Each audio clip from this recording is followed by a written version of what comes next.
Chers téléspectateurs, c'est Aline Taibaro avec le journal du 14 juillet.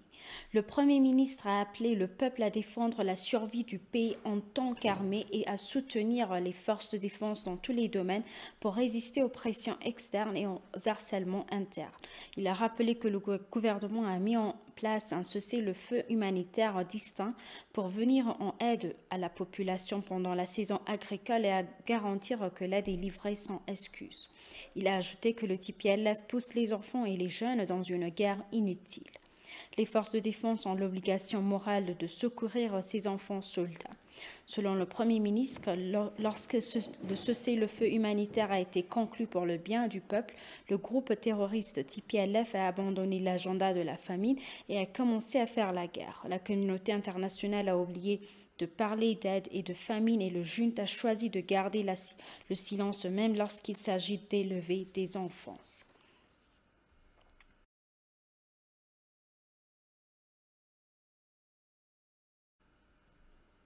La présidente Sahle-Work Zewde a organisé une cérémonie d'adieu au Grand Palais national pour la délégation sportive éthiopienne en route pour les Jeux olympiques de Tokyo. La présidente a remis le drapeau éthiopien aux représentants de la délégation sportive. La présidente Sahle-Work a appelé les athlètes à s'inspirer des athlètes légendaires éthiopiens qui ont marqué une histoire inoubliable dans le jeu olympique comme Ababaye Bikila entre autres.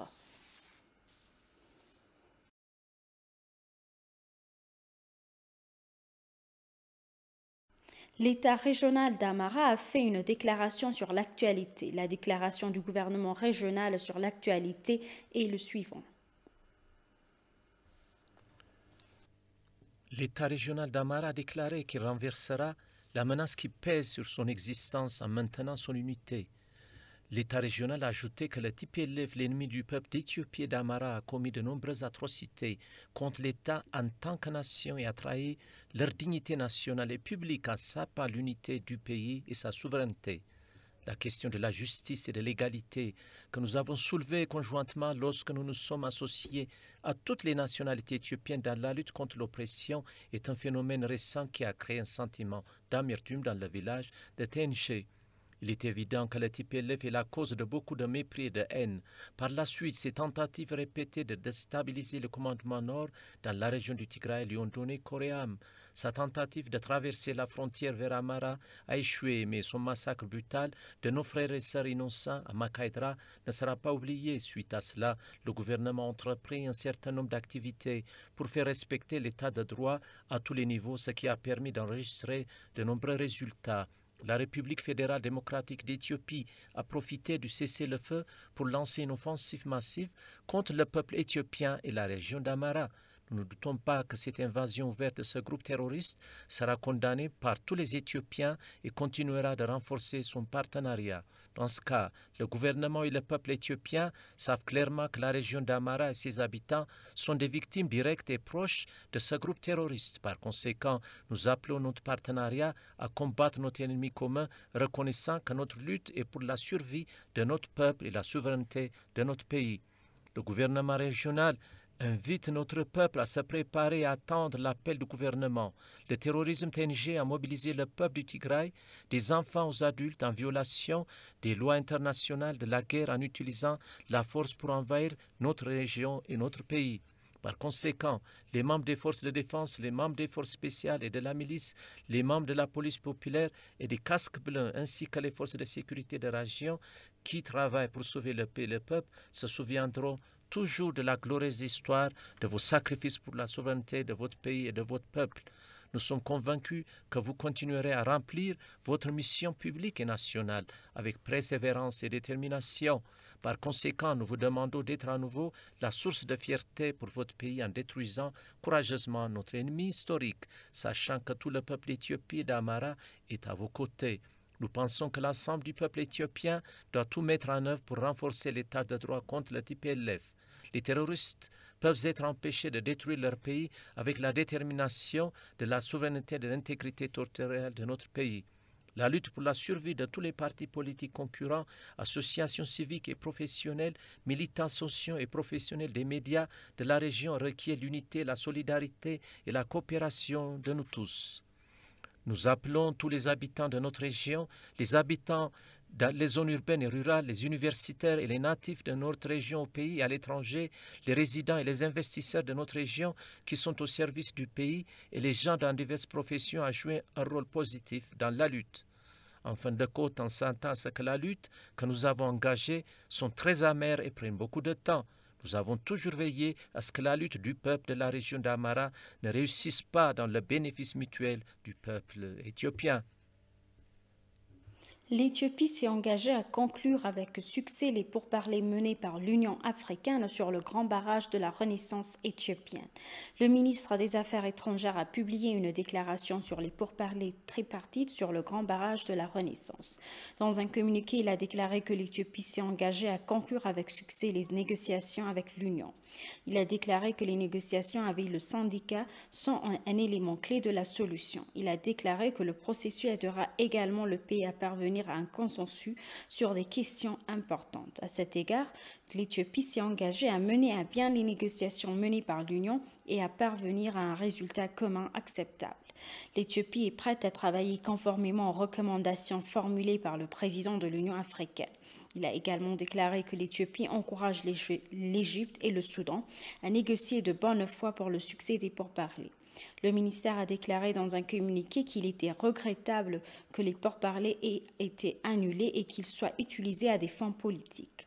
Il a rappelé que si l'Éthiopie avait clairement exprimé sa position sur la question, il était inapproprié et inutile de porter la question devant le Conseil de sécurité. Selon le ministère des Affaires étrangères, l'affaire n'est pas liée au pouvoir et responsabilité de la Chambre.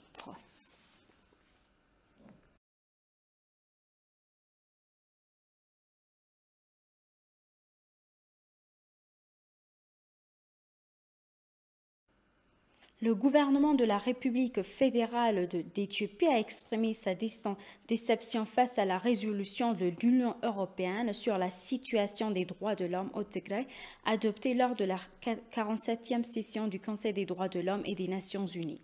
Dans une déclaration publiée par le ministère des Affaires étrangères, le gouvernement éthiopien a souligné l'équipe conjointe a commencé son enquête en mai de cette année et devrait finaliser ses travaux en août 2021. En outre, la portée des enquêtes est élargie en coordonnant les efforts du système de justice militaire, des autorités régionales chargées de l'application de la loi et des enquêteurs et procureurs fédéraux. Elle a clairement exposé sa cause devant le Conseil, plaidé pour que l'enquête suive son cours et a demandé à l'auguste instance de prévoir le temps et l'espace nécessaires pour mener à bien les enquêtes. Tous ces efforts cependant ont été vains et, à son avis, il n'y a aucun fondement moral ou juridique pour justifier l'adoption prématurée d'une résolution à motivation politique.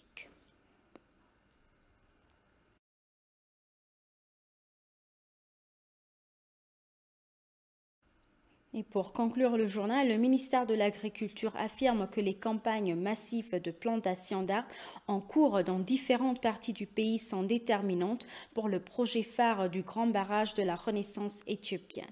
Planter des arbres, c'est protéger le grand barrage d'une sédimentation inutile, a souligné le ministre d'État de l'Agriculture Sani Reddy lors du lancement de la campagne nationale de plantation d'arbres dans l'État de Benshangul-Gumuz.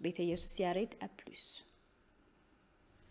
La prévention des inondations, de l'insécurité alimentaire, des conflits liés à l'environnement et d'autres effets néfastes est entre les mains des Éthiopiens, a déclaré le Premier ministre éthiopien Abiy Ahmed dans son appel à l'initiative de l'héritage vert, appelant tous les Éthiopiens séparés et à couvrir Ethiopia Green.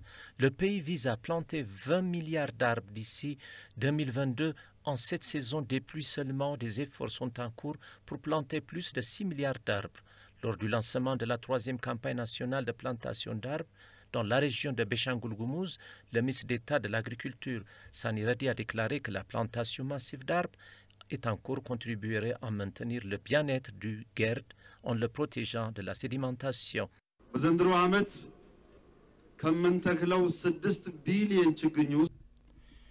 Sur les 6 milliards de semis d'arbres à planter cette saison des pluies, la région d'Oromia plantera plus de 2,4 milliards d'arbres dans le bassin versant d'Abaï Et la région d'Amara plantera également plus de 1,6 milliard d'arbres. D'autres États régionaux feront de même pour aider à protéger le grand barrage de la sédimentation.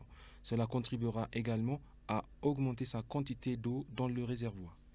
Achade Hassan, chef de l'État de Béchangoul Goumouz, a pour sa part souligné la nécessité de cultiver des fruits domestiques, appelant le public à les prioriser lors de la plantation.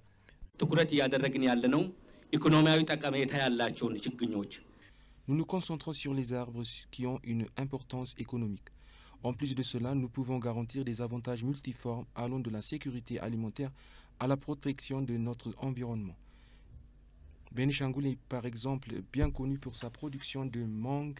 Nous voulons donc la maximiser au plus haut niveau. Les participants expriment également la nécessité de protéger les plants d'arbres après les avoir plantés.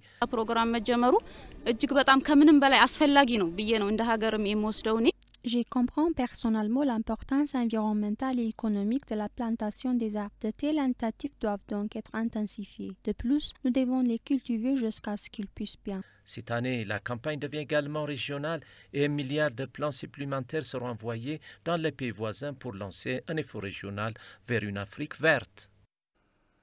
Chers téléspectateurs, nous vous rappelons les titres principaux. Le Premier ministre a appelé le peuple à soutenir les forces de défense dans tous les domaines.